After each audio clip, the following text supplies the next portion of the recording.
एक समय की बात है कि कबूतरों का एक दल आसमान में भोजन की तलाश में उड़ता हुआ जा रहा था।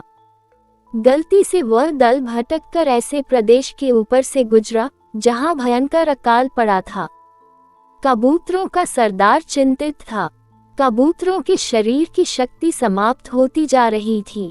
शीघ्र ही कुछ दाना मिलना जरूरी था। दल का युवा कबूतर सबसे नीचे उड़ रहा था।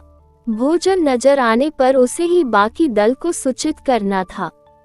बहुत समय उड़ने के बाद कहीं वह सूखाग्रस्त क्षेत्र से बाहर आया। नीचे हरियाली नजर आने लगी तो भोजन मिलने की उम्मीद बनी। युवा कबूतर और नीचे उड़ान भर लगा। तभी उसे नीचे खेत में बहुत सारा अन्न बिख नजर आया। चाचा, नीचे एक खेत में बहुत सारा दाना बिखरा पड़ा है, हम सबका पेट भर जाएगा। सरदार ने सूचना पाते ही कबूतरों को नीचे उतरकर खेत में बिखरा दाना चुनने का आदेश दिया। सारा दल नीचे उतरा और दाना चुनने लगा। वास्तव में वह दाना पक्षी पकने वाले एक बहेलिये ने बिखेर रखा था।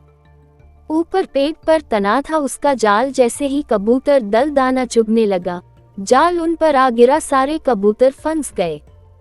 कबूतरों के सरदार ने माथा पीटा, ओह, ये तो हमें फंसाने के लिए फैलाया गया जाल था। भूख ने मेरी अक्ल पर पर्दा डाल दिया था। मुझे सोचना चाहिए था कि इतना अन्न बिखरा होने का कोई मतलब है। अब पछताए हो क्या जब चिड़िया चुग गई खेत। एक कबूतर रोने लगा, हम सब मारे जाएंगे। बाकी कबूतर तो हिम्मत हार बैठे थे, पर सरदार गहरी सोच में डूबा था। एकाएक उसने कहा, सुनो, जाल मजबूत है ये ठीक है, पर इसमें इतनी भी शक्ति नहीं कि एकता की शक्ति को हरा सके। हम अपनी सारी शक्ति को जोड़े तो मौत के मुंह में जाने से बच सकते हैं। युवा कबूतर फफड़ाया, चाचा, साफ साफ बताओ तुम क्या कहना चाहते हो।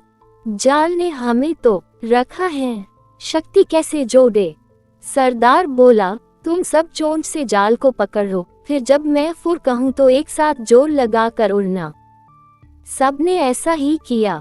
तभी जाल बिछाने वाला बहेलिया आता नजर आया। जाल में कबूतर को फंसा देख उसकी आंखें चमकी। हाथ में पकड़ा डंड उसने मजबूती से पकड़ा व जाल की ओर दौड़ा।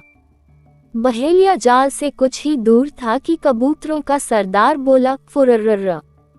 सारे कबूतर एक साथ जोर लगाकर उड़े तो पूरा जाल हवा में ऊपर उठा और सारे कबूतर जाल को लेकर ही उड़ने लगे।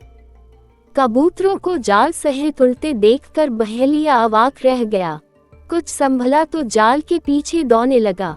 कबूतर सरदार ने बहेली को नीचे जाल के पीछे दौड़ते पाया तो उसका इराद समझ गया। सरदार भी जानता था कि अधिक देर तक कबूतर दल के लिए जाल सहित उड़ते रहना संभव न होगा, पर सरदार के पास इसका उपाय था। निकट ही एक पहाड़ी पर बिल बनाकर उसका एक चूहा मित्र रहता था। सरदार ने कबूतरों को तेजी से उस पहाड़ी की ओर उड़ने का आदेश दिया।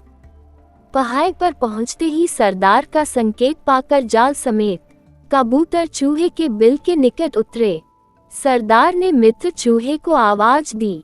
सरदार ने संक्षेप में चूहे को सारी घटना बताई और जाल काटकर उन्हें आजाद करने के लिए कहा।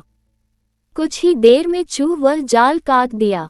सरदार ने अपने मित्र चूहे को धन्यवाद दिया और सारा कबूतर दल आकाश की ओर आजादी की उड़ान भरने लगा।